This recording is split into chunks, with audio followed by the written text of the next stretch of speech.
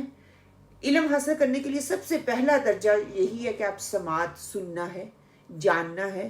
وہ 1 2 4 دن ہفتوں کی بات نہیں ہے, کچھ عرصے تک, کچھ سالوں تک اس کو سنیں, اس کو جاننے کی کوشش کریں.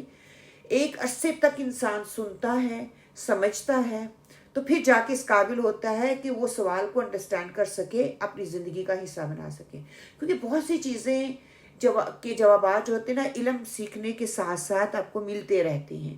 وقت سے پہلے سوال کرنے سے وہ چیز اچھی طرح سے آپ کو سمجھ نہیں آتی, اور جب سمجھ نہیں آتی تو عمل کا حصہ نہیں بنتا, اور جب وہ عمل کا حصہ نہیں بنتا تو وہ علم فائدہ نہیں دیتا, فائدے کی بجائے وہ علم ہے نقصان کا ذریعہ بن جاتا ہے.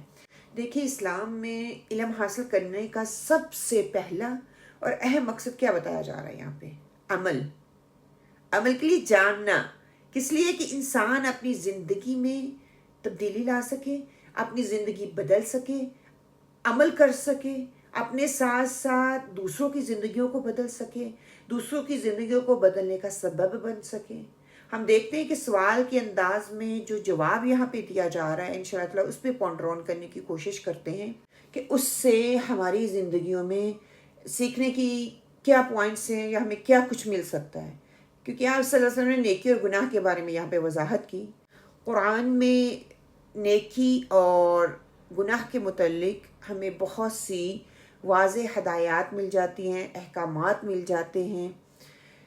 کیونکہ انسان جو ہے نیکی یا گناہ کے متعلق جب وہ جائزہ لیتا ہے کہ یہ جائز ہے یا ناجائز ہے تو اس کا فیصلہ وہ خود کر سکتا ہے.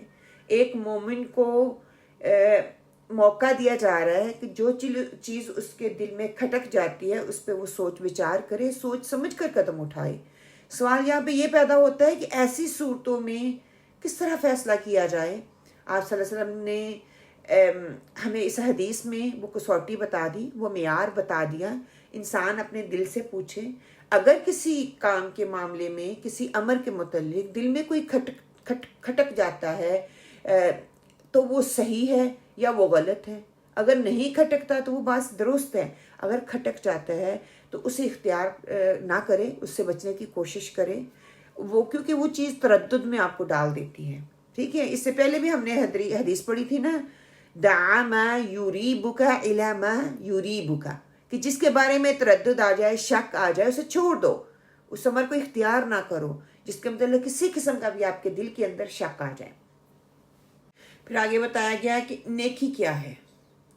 نیکی, ہم میں سے ہر شخص نیکی کرنے کا شوقین ہے, نیکی کرنا چاہتا ہے, لیکن یہاں پر نیکی کرنے کا ایک ایسا معیار ہمیں دے دیا گیا کہ انسان باہر دیکھنے کی بجائے اندر جھانکے, اندر دیکھے, اپنے اندر کا جائزہ لے, خود سوچ وچار کرے, خود سوچے کہ یہ چیز صحیح ہے یا غلط ہے. حقیقی نیکی کیا ہے کہ اس کے بارے میں قرآن کیا کہتا ہے کہ قرآن پاک میں آتا ہے نا کہ نیکی پر تعاون کرو اور تقویٰ بھی تعاون کرو. اور پھر کہا گیا کہ نیکی اور بر ہر وہ چیز ہے جس کا اللہ سبحانہ و تعالیٰ نے قرآن میں ذکر کر دیا. اللہ تعالیٰ قرآن پاک میں ذکر کرتے ہوئے فرماتے ہیں نا کہ اس پر ایک دوسرے سے تعاون کرو, یعنی کہ کس پر؟ نیکی پر, بر پر.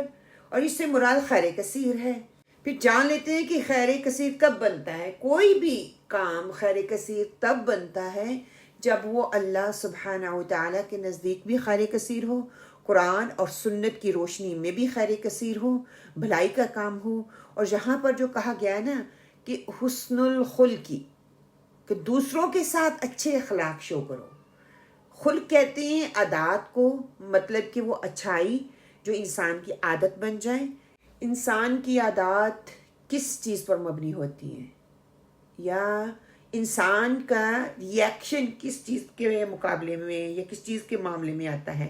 مثال کے طور پر کسی چیز کو دیکھ کر آپ کا ریئیکشن ہوتا ہے، یا اسی چیز کو دیکھ کر دوسرے کا آپ کے اس چیز کے بارے میں کیا ریئیکشن ہوتا ہے. آپ دیکھیں گے کہ بہت سے لوگ آپ کو ملیں گے. For example as a class ہم اس چیز کی ایگزامپل لیں. میں آپ کو یہ دکھا رہی ہوں، بک ہے، ٹھیک ہے، یا یہ درخت ہے باہر. آپ میں سے ہر ایک اپنے نظریے سے سوچ کے اس کو ریئیکٹ کرے گا کہ وہ وہی ہوتا ہے، اس کا نظریہ وہی ہوتا ہے، اس کا انداز وہی ہوتا ہے، وہ حوالہ وہی دے گا جو وہ اندر سے ہوگا، وہ اس کے اندر سے باہر نکل رہا ہے. کسی کو یہ درخت بہت خوبصورت لگے گا، کسی کو اللہ تعالیٰ کی شاعر اللہ میں سے نظر آئے گا، کسی کو اس کی بیوٹی، کسی کو اس کے پتے، کسی کو اس کا اسٹرکچر، ہر ایک کو ہر چیز ڈفرینٹ طریقے سے نظر آئے گی جس طریقے سے وہ سوچ رہا ہے. اصل میں ہماری عادات، ہمارے معاملات، ہمارا بولنا، ہمارا دیکھنے کا انداز، ہمارا یہ سارا کچھ جو ہے نا، یہ ریویلڈ کرتا ہے کہ آپ کے اندر کیا ہے.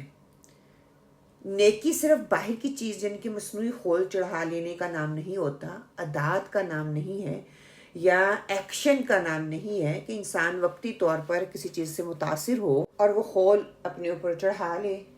جب وہ کسی اور جگہ پہ جائے اس خول کو اتار کے دوسرا خول پہن لے، اور جب کسی اور جگہ پہ جائے دوسرا خول اتارے اور تیسرا خول پہن لے. بلکہ یہ ہوتا ہے کہ جیسا ماحول ویسا ہی آپ خول چڑھا لیتے ہیں، اصل کو چھپانے کی کوشش کرتے ہیں. یہاں پہ یہ نہیں بتایا جا رہا، یہاں پہ جا رہا ہے جو اصل میں ہیں وہی آپ نظر آئیں. اصل میں نیک وہ ہے جس کا اندر نیک ہے، جس کے اندر تبدیلی آئی ہے، جس کے اندر تقوی ہے. وہ اس کے ریئیکشن سے پتہ چلتا ہے. تقوی انسان کے اندر ہوتا ہے اور نیکی انسان کے باہر سے نظر آتی ہے. ایک اندر اور ایک باہر، دونوں مل کر خیر کثیر بن جاتی ہے. سبحان اللہ. کہ کوئی نیکی اس وقت تک نیکی نہیں جب تک اس کے اندر کی جڑیں مضبوط نہ ہوں. تو پھر نیکی کیا ہمیں سمجھ میں آ رہی ہے؟ اچھے اخلاق، اچھی عادات کا نام ہے، اچھے مزاج کا نام ہے، ایک رویہ ہے، ایک طریقہ ہے جو کہ زندگی گزارنے کا طریقہ ہے، وہ انداز ہے جس میں انسان اپنی زندگی گزار رہا ہوتا ہے. اس کے روزمرہ زندگی کے معاملات اس میں آتے ہیں. وہ ایسے نہیں ہوتا کہ جب موڈ کیا نیکی کر لی، جب دل کیا نیکی نہ کی، جب کسی حالات اس کے موافق ہوئے، اچھے ہوئے تو نیکیوں میں آگے بڑھ رہا ہے. اگر وہ حالات اس کی مرضی کے مطابق نہیں ہیں تو وہ پیچھے ہٹ کے بیٹھ جاتا ہے کہ وہ اس کو نیکی کرنی ہی نہیں ہے. تو یہ حقیقی نیکی نہیں ہے. حقیقی نیکی کیا ہے کہ مستقل طور پر اچھی عادات کو اپنانے کا نام ہے، اندر کی اصلاح کا نام ہے. اسی لیے دین میں کسی بھی نیکی کا کام کرنے سے پہلے نیت کو شرط کر دیا گیا اور ایمان کو اس کی بنیاد بنا دیا گیا. جب تک ایمان نہیں، نیت خالص نہیں، وہ نیکی قبول نہیں ہوتی. آپ صلی اللہ علیہ وآلہ وسلم کے بارے میں کیا ارشاد ہوتا ہے، ان کے اخلاق کے بارے میں؟ وَإِنَّكَ لَعَلَى خُلْقٍ عَظِيمٍ، سورہ قلم میں. بے شک آپ اعلیٰ اخلاق کی یا اخلاق کی قدروں پر فائز تھے. اور آپ نے اپنا مقصد بعثت ذکر کرتے ہوئے کیا فرمایا تھا؟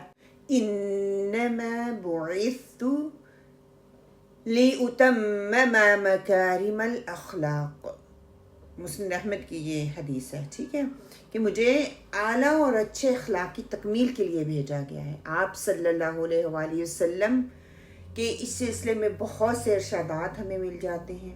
حضرت عبداللہ بن عمر رضی اللہ بیان کرتے ہیں رسول صلی اللہ علیہ وآلہ وسلم نے فرمایا خیارکم احاسنکم اخلاقا، کیا کہ تم میں اچھے اور بہتر وہ لوگ ہیں جن کے اخلاق عمدہ ہیں، اچھے ہیں. اسی طرح ابو ذر رضی اللہ فرماتے ہیں رسول صلی اللہ علیہ وآلہ وسلم نے مجھے فرمایا اتق اللہ حیثما کنت واتبع السیئات الحسنۃ تمحوها وخالق الناس بخلق حسن، یہ جامع ترمذی کی حدیث ہے کہ تم جہاں بھی ہو اللہ سبحانہ و تعالیٰ سے ڈرتے رہو، اور گناہ ہو جائے تو اس کے بعد نیکی کر لیا کرو، یہ نیکی ایک گناہ کو مٹا دے گی، اور لوگوں کے ساتھ حسن سلوک سے معاملہ کرو۔ اسی طرح ابو دردہ رضی اللہ سے روایت ہے، آپ صلی اللہ علیہ وآلہ وسلم نے فرمایا ما شیء اثقل فی میزان المؤمن یوم القیامت من خلق حسن فإن اللہ لا یبغض الفاحش البذیء۔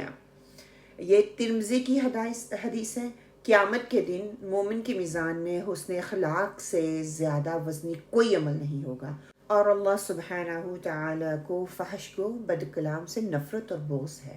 اسی طرح اگلی حدیث بھی ابو دردہ ہی سے روایت ہے کہ انہوں نے کہا کہ میں نے محمد صلی اللہ علیہ وآلہ وسلم کو فرماتے سنا ما من شيء يوضع في الميزان أثقل من حسن الخلق وإن صاحب حسن الخلق لا يبلغ به درجات صاحب الصوم والصلاة۔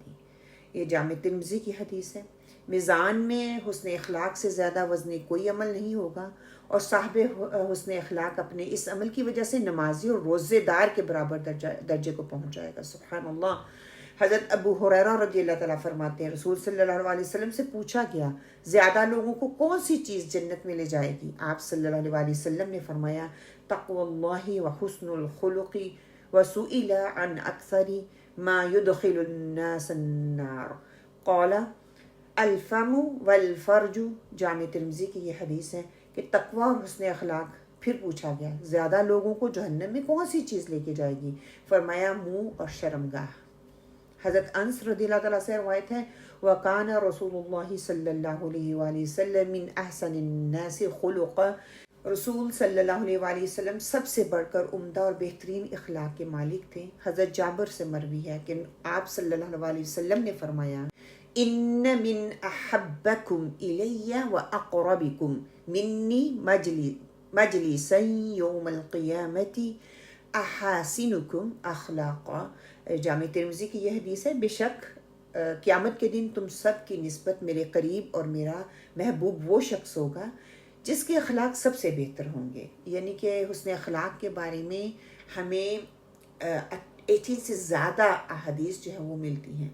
اس کے بعد آپ نے گناہ کی وضاحت فرمائی کہ جو کام کرتے وقت دل میں کھٹک جائے، دل میں تردد پیدا کر دے، دل میں شک پیدا کر دے، انسان کی کوشش ہو کہ لوگوں کو اس چیز کا پتہ نہ چلے، تو وہ گناہ ہے۔ خواہ لوگ اس کے بارے میں جیسا مرضی فتویٰ آپ کو دے دیں، جو مرضی اس کے بارے میں دلیلیں آپ کو پیش کر دیں، آپ کا دل بہترین مفتی ہے، آپ کا دل آپ کو بہترین فتویٰ دیتا ہے۔ اللہ تعالیٰ نے انسان کے اندر ایک فطری چیز رکھ دی ہے، اور یہ فطرتی انسان جو ہوتا ہے، جس کے دل میں فطرت ہوتی ہے، اس کو ناجائز اور غلط اور گناہ کام اس کے دل میں کھٹک جاتا ہے، اور جس کے دل مسلم ہیں، برائیوں کے مریض نہیں ہیں، ان کی فطرت بھی درست ہوتی ہے، گناہوں سے بگڑی ہوئی نہیں ہوتی، وہ بدبودار اور برے لوگوں کے تاثر سے وہ متاثر نہیں ہوتی۔ یہ اصول اور پہچان جو ہے ہمیں جہاں پہ دی جا رہی ہے، اور یہ بتایا جا رہا ہے کہ دین جو ہے نا، وہ اسلام جو ہے وہ دین فطرت پہ ہے۔ ہر انسان کی فطرت میں اللہ تعالیٰ نے ضمیر رکھا ہے، وہ ایک قاضی کا کام کرتا ہے۔ یہ ضمیر، یہ قاضی اگر ماحول بدعمالیوں، بد کرداریوں کی وجہ سے مرا نہیں ہے، تو ہر انسان کا کوئی کام کرنے سے پہلے وہ بتا دیتا ہے کہ یہ کام اچھا ہے یا برا ہے، نیکی ہے یا بدی ہے، اس کا ثواب ملے گا یا اس کا گناہ ملے گا، اس کا عذاب ہوگا۔ ہر انسان باہر کے مفتیوں سے پوچھنے سے پہلے اپنے اندر کے مفتی سے پوچھے۔ آپ صلی اللہ علیہ وسلم نے وابسہ رضی اللہ تعالیٰ کو ارشاد فرمایا کہ جو لوگ اگرچہ تمہیں کسی کام کا جائز اور حلال فتویٰ دینے کا فتویٰ دے بھی دیں، تو کیا ہے کہ اپنے ضمیر سے پہلے پوچھو کیا وہ درست ہے، صحیح سلامت ہے، ایمان والا ہے، تو مان لو، لے لو۔ اسی طرح کہتے ہیں کہ ایک اور روایت میں آیا تھا کہ آدم علیہ السلام نے اپنے بیٹوں کو وصیت کرتے ہوئے کہا تھا تم کوئی کام کرنے کا ارادہ کرو نا تو پہلے 3 باتوں کو پرکھ لو۔ پہلی بات کیا؟ وہ کام کرنے سے پہلے اپنے دل کی حالت کو دیکھو، ٹٹولو، اگر یہ مطمئن نہیں ہے تو کام نہ کرو۔ وہ کہتی ہیں کہ جب منع کردہ درخت کی طرف گیا تو میرا دل بے چین ہو گیا۔ تو کیا تمہارا دل بے چین ہے تو اس کا مطلب تم نہ کرو۔ دوسری بات کہ کام کی عاقبت اور انجام دیکھو، اگر ممنوع درخت کے پھل کھانے کے انجام کو دیکھتا تو ہرگز نہ میں کھاتا.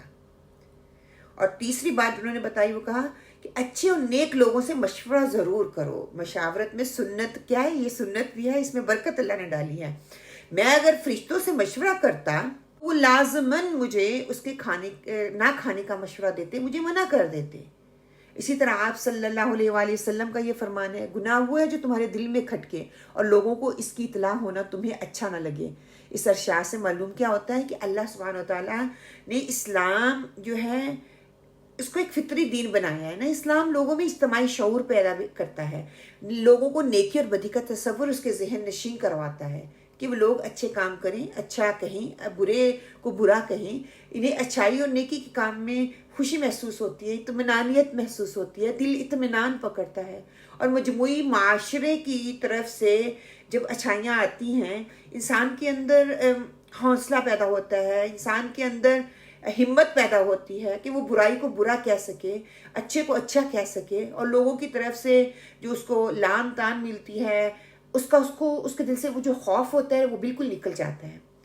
اسی طرح حدیث میں آتا ہے نا لفظ الناس، کہ لوگوں سے مراد اچھے لوگ بھی ہو سکتے ہیں، نیک لوگ بھی ہو سکتے ہیں جن میں نیکی اور بدی کا شعور ہوتا ہے. اللہ سبحانہ وتعالیٰ اور رسول صلی اللہ علیہ وسلم پر ایمان وہ لاتے ہیں، باوقار اور سنجیدہ ہوتے ہیں، زندگی ان کی جو ہے وہ صحیح سوچ اور صحیح مقصد کی طرف ہوتی ہے، ان کی رائے وزن رکھتی ہے. وہ برے مجرم، بے ضمیر اور ہلکے لوگ نہیں ہوتے، بلکہ وہ کسی نسلی، لسانی، گروہی، مسلکی اور قومی عصبیت اور شرک اور کفر اور اس طرح کی چیزوں میں وہ مبتلا نہیں ہوتے. اگر یہ لوگ برے لوگ ہوں تو ان کی رائے میں وزن نہیں ہوتا. اگرچہ مفتی لوگ تمہیں جائز فتویٰ بھی دے دیں، اس سے ایسی باتیں اور کام مراد ہیں جن میں شک نہ ہو، شبہ نہ ہو، ناجائز اور حرام ہونے کا فتویٰ نہ دیا جائے. تمہارے پاس کسی ایسے آدمی کے پاس سے ہدیہ یا تحفہ آئے جس کی اکثر کمائی حرام ہے، آپ کو نظر بھی آ رہا ہے، مفتی کی طرف سے ایسا ہدیہ قبول کرنے کا جواز کا وہ فتویٰ تمہیں مل جائے کہ انسان کا ضمیر مطمئن نہیں ہوتا کہ اس کی حرام کی کمائی ہے. تو کیا ہے کہ مومن اس سے احتیاط کرتا ہے، اس ہدیے کو قبول نہ کرے. اگر قبول کرتا ہے تو خود استعمال نہ کرے، کسی دوسرے کو دے دے. ٹھیک ہے، مفتی بے شک ہے کوئی استعمال کر سکتا ہے، لیکن اس کا اپنا ضمیر اس چیز کی گواہی دیتا ہے کہ یہ کام نہیں کرنا. ٹھیک ہے، دیکھیں یہاں پہ ہمیں نا ایک پورا کانسیپٹ دیا جا رہا ہے، اس کو بدلنے کی ضرورت ہے. مثال کے طور پر ہم کسی کو نیکی کا کام کرتے ہوئے دیکھتے ہیں، ٹھیک ہے، تو کہتے ہیں کہ وہ اچھا کام کر رہے ہیں، لیکن یہ نہیں دیکھتے کہ اس کا ایمان ہے کہ نہیں، اس کی نیت کیسی تھی. دیکھیں کسی بھی درخت کو یا کسی بھی پھول کو پھلنے پھولنے کے لیے، مضبوطی دکھانے کے لیے، خوبصورتی دکھانے کے لیے اس کی اندر کی جڑیں مضبوط ہوں گی، مضبوط اچھی گڑی ہوئی ہوں گی تو وہ پھلے پھولے گا، وہ فلرش کرے گا، اس کے پھول نکلیں گے، اس کے پھول اور پھل ہمیں اچھے لگیں گے، نظر آئیں گے. اسی طرح ہمارا ایمان ہے، ہمارا اخلاق ہے، اسی طرح ہماری نیت ہے کہ ہم کوئی بھی کام کس کے لیے کر رہے ہیں، کس سے متاثر ہو کے کر رہی ہیں، یا کس کی باتوں میں آ کے کر رہی ہیں. کیا واقعی سوچ سمجھ کر میں کر رہی ہوں؟ اگر آپ سوچ سمجھ کر کوئی بھی کام کریں گی تو آپ دوسروں کی باتوں سے متاثر نہیں ہوں گی. بالکل ایک درخت کی طرح. دیکھیں اس پر آندھی بھی آتی ہے، اس پہ دھوپ بھی آتی ہے، کڑک دھوپ بھی آتی ہے، طوفان بھی آتی ہے، بارشیں بھی ہوتی ہیں. یہ کڑی دھوپ میں بھی کھڑا رہتا ہے، بارشوں میں بھی کھڑا رہتا ہے. اسی طرح انسانوں کو پرکھنے کے لیے اللہ سبحانہ و تعالیٰ آزمائشوں میں ڈالتے ہیں، آزمائشوں میں سے گزارتے ہیں. اگر اس کی جڑیں مضبوط ہیں، بلند اس کے عزم ہیں، وہ کھڑا رہتا ہے، وہ جمع رہتا ہے، وہ گھبراتا نہیں ہے، نہ لوگوں کے ٹونٹ سے، نہ لوگوں کی باتوں سے، نہ اس طرح کے طوفانوں سے، آندھیوں سے، مشکلوں سے، پریشانیوں سے وہ جم جاتا ہے. دیکھیں امام مالک کہتے تھے کہ جو کام اللہ کے لیے ہوگا وہ باقی رہ جائے گا، بچ جائے گا. اور وہ ہماری عادات ہو سکتی ہیں، وہ ہمارے اعمال ہو سکتے ہیں، وہ کچھ بھی ہو سکتا ہے. جو باقی رہ جائے گا وہ ہمارا علم ہو سکتا ہے کہ جو اللہ کے لیے ہوگا وہ باقی رہ جائے گا، وہ ہمارے عمل کا حصہ بن جائے گا اور قیامت کے روز ہمیں فائدہ دے گا. نیکی اچھی عادات کا نام ہے، اچھے اخلاق کا نام ہے. عادات انسان کو انسان کی جو روٹس ہوتی ہیں نا کتنی گھڑی ہوئی ہیں وہ ہمیں بتاتی ہیں ہماری عادات کہ انسان اصل میں وہی ہوتا ہے وہ جو اندر سے ہوتا ہے. ہماری کچھ عادات، ہمارے کچھ رویے، کچھ معاملات، کچھ طریقے اللہ کے ساتھ ہوتے ہیں، کچھ بندوں کے ساتھ ہوتے ہیں. جہاں تک اللہ کے ساتھ معاملات کی بات ہے نا تو اس میں اچھائی کیا ہے، اس کی خوبصورتی کیا ہے کہ اللہ سبحانہ و تعالیٰ کے رب ہونے پر ہم راضی ہو جائیں. وہ میرا اور آپ کا رب ہے، میرے لیے اتنا ہی کافی ہو. ابو سعید کہتے ہیں کہ رسول صلی اللہ علیہ وآلہ وسلم نے فرمایا، اے ابو سعید، جو اللہ کے رب ہونے پر، اسلام کے دین ہونے پر اور محمد صلی اللہ علیہ وآلہ وسلم کے رسول ہونے پر راضی ہوا، اس کے لیے جنت واجب ہو گئی. ابو سعید نے اس بات پر تعجب کیا کہ بس یہی اتنی سی بات. انہوں نے پھر سے آپ صلی اللہ علیہ وسلم سے دوبارہ کہا کہ مجھے گن کر بتائیں آپ نے کون سی چیزیں کہا ہے، کہ کائنڈلی ریپیٹ اگین. آپ صلی اللہ علیہ وسلم نے دوبارہ گن کر وہ چیزیں بتائیں. کیا؟ رضیت باللہ ربا وبالاسلام دینا وبسیدنا محمد صلی اللہ علیہ وآلہ وسلم. ہمیں بھی اپنا جائزہ لینا چاہیے کہ ہم اللہ کے رب ہونے پہ راضی ہیں، کیا اسلام کی اختیار کرنے پہ میں راضی ہوں، یا میں شک کے معاملے میں پڑی ہوں، یا میں مجبوری سے کر رہی ہوں، یا مجھے کسی نے کہا ہے تو میں اس لیے اسلام کے راستے پہ چل رہی ہوں، میری اپنی پسند، میری اپنی خواہش نہیں ہے اس لیے میں نے اس کو اختیار نہیں کیا. بچوں سے بھی پوچھیں، جب تک ہماری پسند بھی وہ نہیں ہو جاتی جو رب کی پسند ہے، جو میرے رب نے پسند کیا وہ میں پسند کرتی ہوں، تو ہمارے اندر اطمینان آ جاتا ہے اور ہمارے اندر استقامت رہتی ہے. اگر میرے اندر اطمینان نہیں آتا کوئی بھی اچھا کام کرنے کے بعد، میرے اندر ہمت نہیں آتی، میں اس پہ استقامت نہیں دکھا پاتی، تو اپنے اندر کو دیکھیں، ٹٹولیں کہ آپ نے یہ کام لوگوں کو دیکھا دیکھی تو نہیں کیا، تھوڑے عرصے کے لیے تو نہیں کیا. دیکھیں جن کے اندر شک ہوتا ہے، تردد ہوتا ہے، جو دل سے نہیں کرتے ہیں، لوگوں کے ٹھوس جمانے پہ کرتے ہیں نا، وہ کیا کرتے ہیں کہ تھوڑے عرصے کے بعد کچھ نہ کچھ بدلتے رہتے ہیں، کیونکہ وہ دین پر مطمئن نہیں ہوتے، اس لیے اس کے اندر استقامت نہیں آتی. آپ نے بہت سے ایسے لوگوں کو دیکھا ہوگا. دیکھیں کوئی جاب ہے آپ رضامندی کے ساتھ کریں گے تو وہ اچھے سے کر سکیں گے، دل جوئی کے ساتھ کر سکیں گے. اگر وہ بغیر رضامندی کے ساتھ ہے، آپ کو کوفت ہوتی ہے، آپ کا دل نہیں لگتا، آپ کو وہ مجبوری لگتی ہے، اس کو کرنے میں آپ انجوائے نہیں کرتے. اسی طرح آپ کاروبار کر رہے ہیں جو آپ کی پسند کا کاروبار ہے، آپ دن رات محنت بھی کریں گے تو آپ کو تھکاوٹ نہیں ہوتی، نہ ذہنی نہ فزیکلی، آپ اس میں استقامت کے ساتھ چلتے رہتے ہیں. اگر وہی کاروبار آپ کے والدین کی وجہ سے یا گھر کی مجبوری کی وجہ سے آپ کو کرنے پڑ رہے ہیں تو روز آپ شکوہ شکایت کریں گے، آپ کے موڈ سوئنگ ہوتے رہیں گے. اسی طرح شادی ہے، اگر وہ پسند کی شادی ہے آپ اس میں حبی نبی کو بھی برداشت کر جاتے ہیں، آپ لوگوں کے رویوں کو بھی برداشت کر جاتے ہیں، چھوٹی موٹی انبن ہوتی ہے آپ اس کو بھی برداشت کر جاتے ہیں. اگر وہی مجبوری میں آپ نے شادی کی ہے تو یہ ساری چیزیں آپ کے لیے مشکل ہو جائیں گی، آپ ان کو برداشت نہیں کر سکیں گے. اسی طرح پریگنینسی ہے، اگر آپ کی مرضی کے مطابق ہو رہی ہے، آپ کی چاہت کے مطابق ہو رہی ہے تو آپ اس کو انجوائے کرتی ہیں، آپ لکنگ فارورڈ ہوتی ہیں.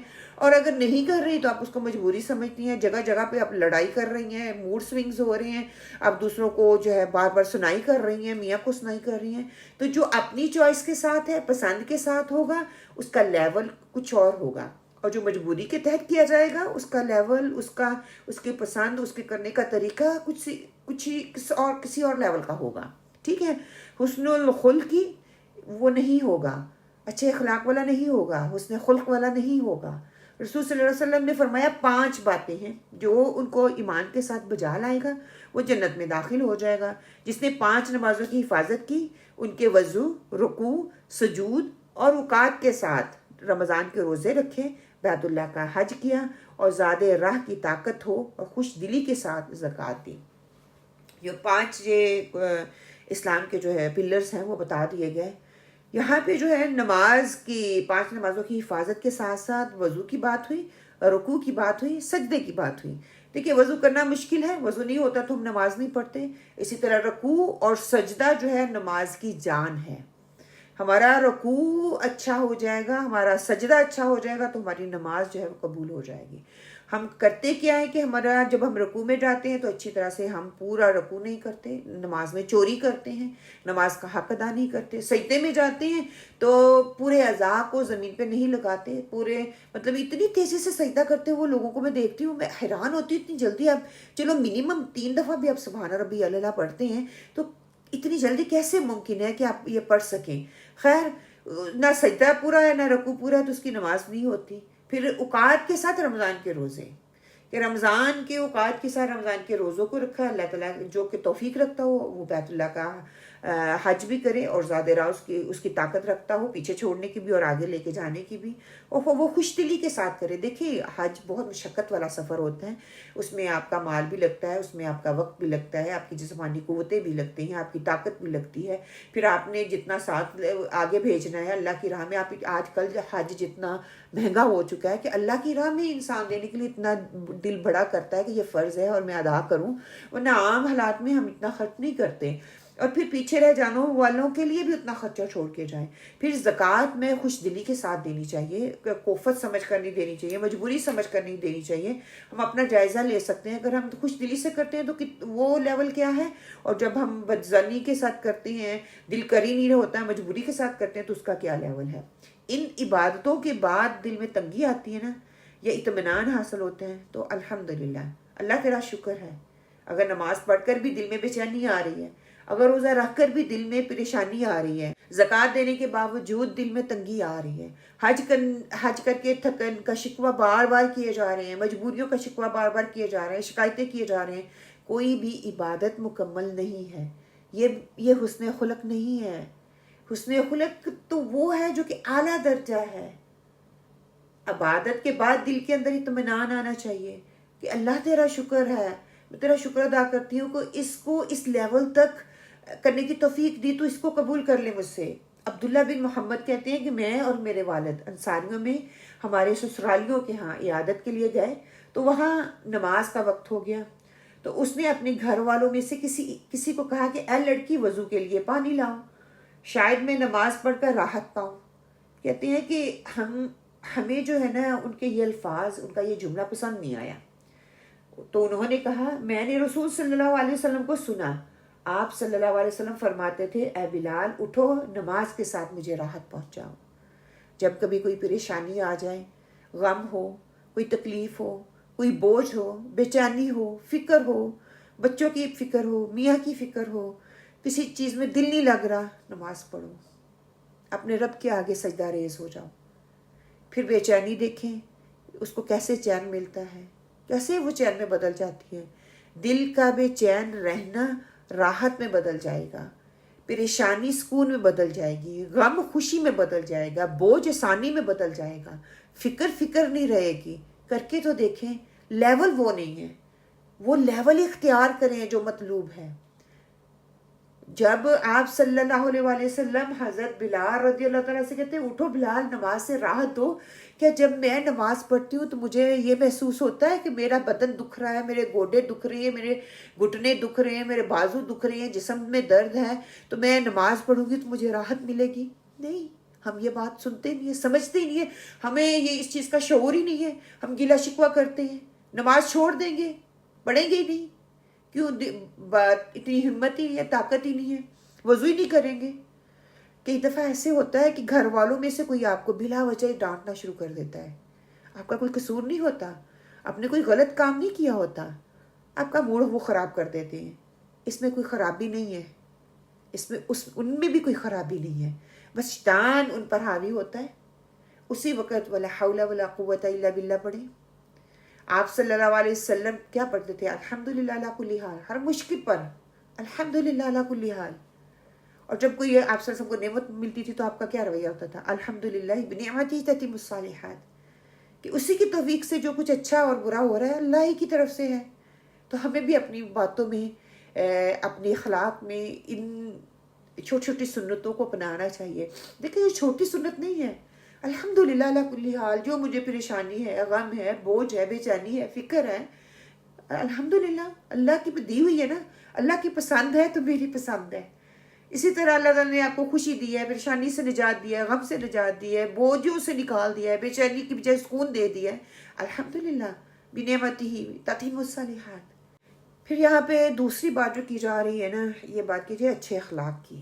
وہ ہم پچھلے ہفتے کی جو حدیث ہے نا، اس میں اچھی اس طرح سے اس کی تفصیل پڑھ چکے ہیں۔ یہاں پر صرف میں چند باتیں جو چیدہ باتیں ہیں، ریپیٹیشن کہہ لیں، ایک دو چیزیں نہیں ہیں، باقی ریپیٹ ہی ہے، وہ انشاءاللہ رکھنے کی کوشش کروں گی کہ دل کی وسعت کے ساتھ دوسروں کی مدد کرنا، سخاوت کرنا، خندہ پیشانی سے معاملہ جو ہے وہ دوسروں کے ساتھ معاملات کرنا، دوسروں کی باتوں پر صبر کرنا، فوری غضبناک نہ ہونا، امر بالمعروف اور نہی عن منکر جو ہے دونوں کو اچھے طریقے سے کرنے کی کوشش کرنا، دوسروں کو اپنی تکلیف سے بچا لینا، ان کی دی ہوئی تکلیف پر صبر کرنا، یہ سب جو ہے اچھے اخلاق میں آ جاتا ہے۔ لوگوں میں سب سے زیادہ حسن اخلاق کا مستحق کون ہے؟ گھر والے۔ ایکسیلنٹ، کہ گھر والوں میں سے بھی آگے والدین، قرآن میں آتا ہے نا والدین کے ساتھ احسان کرو، حسن اخلاق سے پیش آؤ، اور ہم سب سے زیادہ والدین کو ہی سب سے زیادہ تنگ کرتے ہیں۔ شاید اس لیے اللہ سبحانہ تعالیٰ نے اس کو سب سے اوپر رکھا کہ کن کن طریقوں سے ہم ان کے ساتھ اچھا سلوک کر سکتے ہیں۔ رویوں کے علاوہ مالی خدمت ہم کر سکتے ہیں، جسمانی خدمت ان کی کر سکتے ہیں۔ دیکھیے ہم کیا کرتے ہیں، ہم ساری دنیا کے ساتھ اچھا سلوک کر رہے ہیں، نہیں کرتے تو والدین کے ساتھ اچھا سلوک نہیں کر رہے۔ اگر کوئی ساری دنیا کے ساتھ اچھا ہے اور اپنے ماں باپ کے ساتھ اچھا نہیں ہے، تو ہم اسے کہہ سکتے ہیں کہ وہ اچھے اخلاق کا مالک نہیں ہے۔ اللہ اکبر۔ عبداللہ بن مسعود رضی اللہ فرماتے ہیں کہ ایک شخص نے آپ صلی اللہ علیہ وسلم سے پوچھا سب سے اچھا عمل کون سا ہے؟ فرمایا وقت پر نماز پڑھنا، والدین کے ساتھ نیکی کرنا، پھر اللہ کے راستے میں جہاد کرنا، پھر والدین کے دوستوں کے ساتھ اچھا سلوک کرنا۔ حسن سلوک جواباً اچھا کرنے کا نام نہیں کہ کوئی اچھا کرے گا تو میں اس کو جواباً اچھا کر دوں گی۔ اچھائی کیا ہے؟ جو تم سے اچھا نہ کرے تم اس کے ساتھ اچھا کرو، پھر خیر اس کے حصے میں آئے گی۔ جو اچھا کرے گا اس کے حصے میں خیر آئے گی، جو برا کرے گا اور برائی پلٹ کر اسی کی طرف لوٹ کر جائے گی۔ اللہ سبحانہ و تعالیٰ سے دعا کرتے ہیں کہ اللہ سبحانہ و تعالیٰ اس حدیث سے بہترین لینے والوں میں بنا لے۔ اللہ سبحانہ و تعالیٰ ہمیں اپنے اخلاق کو دیکھنے کی توفیق عطا فرمائے، اپنے اخلاق کو، اپنے حسن اخلاق کو اس لیول تک بنانے کی توفیق عطا فرمائے جو اللہ سبحانہ تعالیٰ کو مطلوب ہے، جس کے طریقے آپ صلی اللہ علیہ وآلہ وسلم نے ہمیں بتا دیے۔ مشکل ہے لیکن ناممکن نہیں ہے۔ برائی کے جواب میں اچھا جواب دینے کی توفیق عطا فرمائے۔ اللہ سبحانہ تعالیٰ نیکیوں کی طرف ہمیں بڑھنے کی توفیق عطا فرمائے۔ اللہ سبحانہ تعالیٰ نہ صرف ہمیں اپنی اصلاح کی توفیق، اپنے اندر کی اصلاح کی توفیق، بلکہ دوسروں کی اصلاح کی توفیق کرنے کی توفیق عطا فرمائے۔ اللہ سبحانہ تعالیٰ بیماروں کو شفائے کاملہ عاجلہ عطا فرمائے۔ اللہ سبحانہ تعالیٰ تمام مسلمانوں کی تکلیفوں، پریشانیوں اور مصیبتوں سے نجات دے۔ اللہ سبحانہ تعالیٰ تمام بہنیں جو اپنا قیمتی وقت نکال کر یہاں پہ آئی ہیں، ان کی تمام جتنی بھی جائز خواہشات ہیں، جائز ضروریات ہیں، جائز دعائیں ہیں، اپنے حق میں ہیں، ان کے بچوں کے حق میں، اللہ سبحانہ تعالیٰ ان کو قبول فرمائے، اور اللہ سبحانہ تعالیٰ ہمیں اخلاق کے بہترین رول ماڈل بنا کر دنیا کے سامنے لائے، تاکہ ہمیں دنیا کو بتانے کی ضرورت محسوس نہ ہو، بلکہ وہ ہمارے اخلاق کو دیکھ کر دین سے متاثر ہو کر دین کا حصہ بنے۔